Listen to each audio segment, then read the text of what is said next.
गणपति बप्पा मोरया। आप सभी को गणेश चतुर्थी की हार्दिक शुभकामनाएं। आज गणेश चतुर्थी के शुभ अवसर पर सुनिए गणपति भगवान की कथा और चौथ माता की कथा, क्योंकि चतुर्थी तिथि के दिन भगवान गणेश और चौथ माता की पूजा का विधान है, इसीलिए आपको दोनों ही कथाएं सुननी चाहिए। साथ ही वीडियो के लास्ट में आप चौथ माता की आरती भी सुनेंगे। अगर यह वीडियो अच्छी लगे तो प्लीज़ लाइक जरूर कीजिएगा।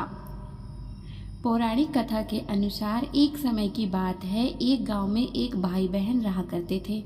बहन का नियम था कि वह अपने भाई का चेहरा देखकर ही भोजन किया करती थी। उसका रोज का यही नियम था।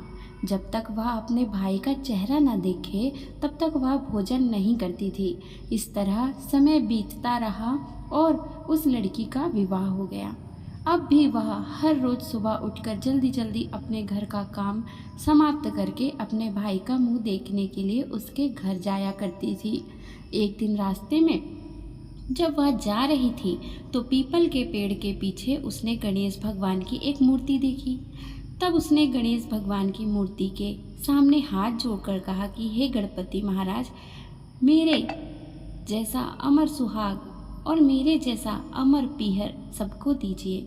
ऐसा कहकर वह आगे बढ़ गई। जंगल की झाड़ियों के कांटे उसके पैर में चुभा करते थे।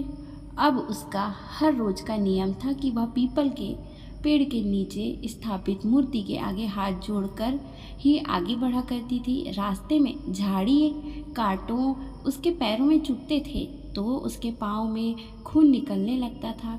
एक दिन जब वह अपने भाई के घर पहुंची तो भाई का मुंह देखकर बैठ गई। तब उसकी भाभी ने उससे पूछा, तुम्हारे पैरों में क्या हो गया? यह सुनकर उसने भाभी को जवाब दिया कि भाभी, रास्ते में जंगल की झाड़ियों के गिरे हुए कांटे मेरे पाँव में चुभ गए हैं। उसकी भाभी ने जब यह बात अपने भाई को बताई तो भाई ने अगले दिन कुल्हाड़ी लेकर रास्ते की झाड़ियों को साफ कर दिया।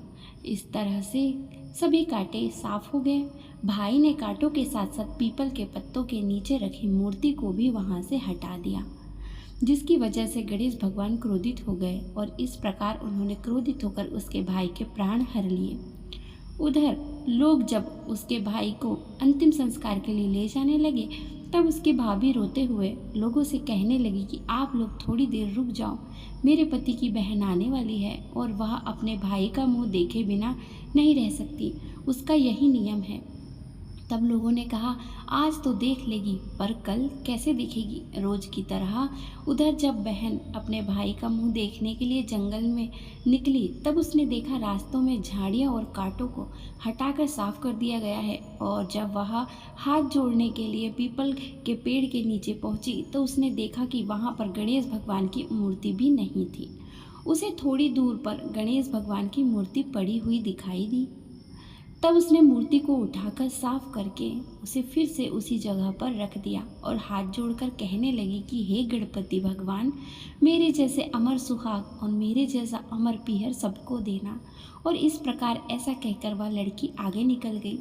तब भगवान गणेश सोचने लगे, अमर इसकी नहीं सुनी, अगर मैंने इसकी नहीं सुनी तो हमें कौन मानेगा, हमारी पूजा कौन करेगा? तब गणपति भगवान ने उसे आवाज़ दी कि बेटी, इस खेजड़ी की 7 पत्तियां ले जाकर उसे कच्चे दूध में घोलकर अपने भाई के ऊपर छींटा मार देना, वह उठकर बैठ जाएगा। यह सुनकर जब बहन पीछे मुड़ी तो उसने देखा वहाँ कोई नहीं था। फिर वह सोचने लगी कि ठीक है, जैसा सुना है वैसा ही कर लेती हूँ।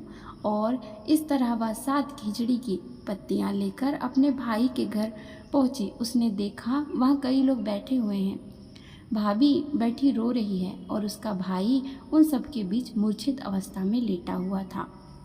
तब उसने सुनी हुई आवाज़ के अनुसार पत्तियों को नियम के तहत भाई के ऊपर इस्तेमाल किया और इस प्रकार पत्तियों के प्रयोग से उसका भाई उठकर बैठ गया।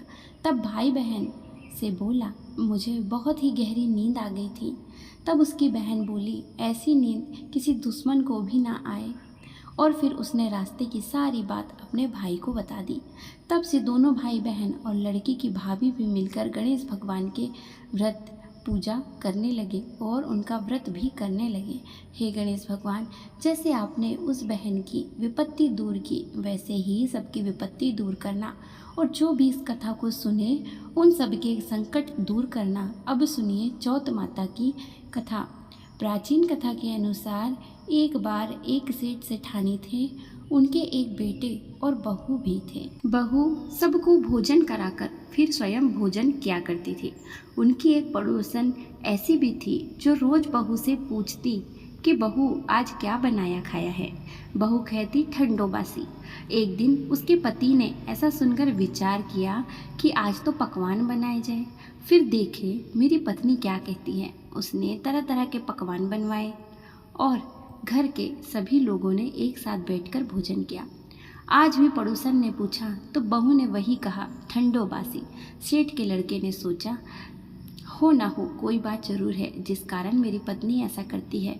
फिर उसने अपनी पत्नी से पूछा, तुम रोज ठंडो बासी खाया ऐसा क्यों कहती हो, जबकि हम सब ने तो एक साथ बैठकर कई तरह के पकवान बनाए खाए थे। तब उसकी पत्नी बोली, हम सब जो खा रहे हैं वह हमारे बाप दादाओं की कमाई है। जिस दिन आप कमा कर लाओगे उस दिन मैं समझूंगी कि हम ताज़ा भोजन कर रहे हैं। सेठ के लड़के ने इस बात पर खूब विचार किया। फिर एक दिन अपनी माँ से बोला, माँ मैं एक बड़े शहर में पैसे कमाने जा रहा हूँ। माँ बोली, बेटा हमारे पास तो इतना धन है कि खाए नहीं खाया जाएगा।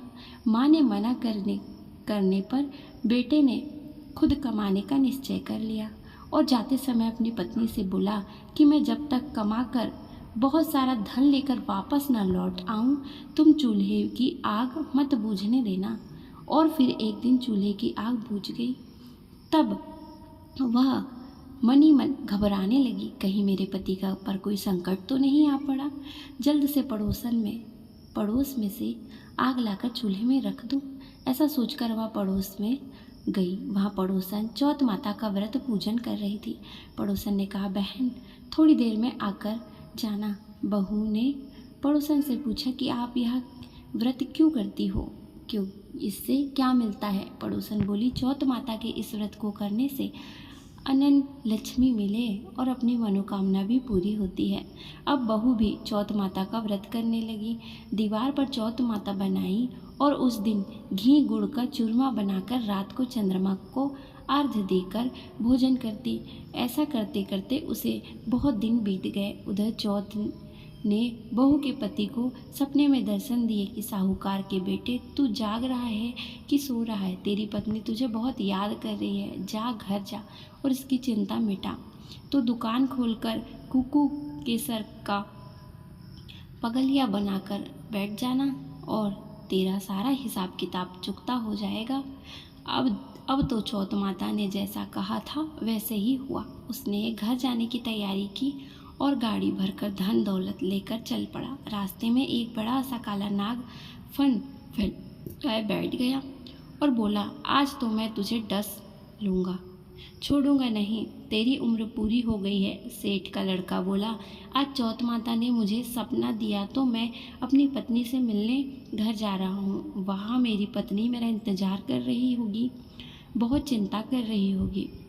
उससे मिलकर जरूर वापस आऊँगा, तब तुम मुझे डस लेना। नाग बोला, तुम अगर शपथ लेकर जाओ तो ही मैं तुम्हें जाने दूंगा। अगर तुम लौट कर नहीं आए तो मैं तुम्हारे घर पर आकर ही तुम्हें डस लूँगा। इस प्रकार साहूकार का बेटा सांप को वचन देकर अपने घर पहुँच गया। वहाँ सभी से हंसी खुशी से मिला और भोजन करके फिर एक कोने में उदास होकर बैठ गया। उसकी पत्नी ने उदासी का कारण पूछा तो पति ने काले नाग वाली बात बताते हुए कहा, अगर मैं उसके पास नहीं जाऊंगा तो वह घर आकर ही मुझे डस लेगा।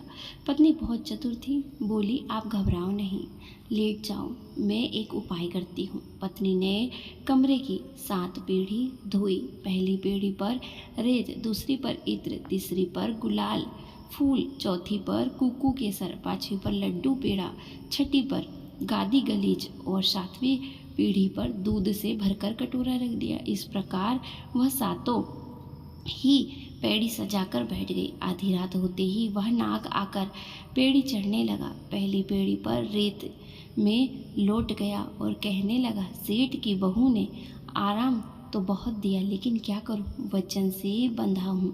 यहाँ आया हूँ इसीलिए डस कर ही जाऊंगा। इस प्रकार सातों ही पेड़ी हो पर वह नाग आराम करता हुआ और कहता कि दसूरका के विचार किया कि यह अगर मैं इसे नहीं बचाऊं कि तो संसार में धर्म और कर्म और व्रत पूजन के कोई नहीं मानेगा। अब तो गणेश चंद्रमा जी और चौथ माता ने साहूकार के बेटे को बचाने का विचार किया। चंद्रमा जी ने उजाला कर दिया, चौथ माता ढाल बन गई और गणेश जी ने तलवार लेकर नाग को मार दिया और ढाल से ढक दिया। बहू भी थकी हारी सो गई। दिन हुआ तो लोग बेटे से मिलने आए, परंतु बेटा बहू तो उठे ही नहीं थे। बहुत देर हो गई थी तो माँ उन्हें उठाने के लिए गई। माँ ने सातों पेड़ियों पर जो कुछ देखा तो बहुत घबराई और जोर से बेटे बहू को आवाज़ लगाई। बेटा बहू उठे तो देखा कि एक ढाल तलवार पड़ी है। अब ढाल उठाई तो वहीं काला नाग मरा हुआ पड़ा है। बेटा बहू ने सोचा कि आज तो धर्म कर्म ही आड़े आए हैं। भगवान श्री गणेश और चौथ माता ने हमारी रक्षा की है।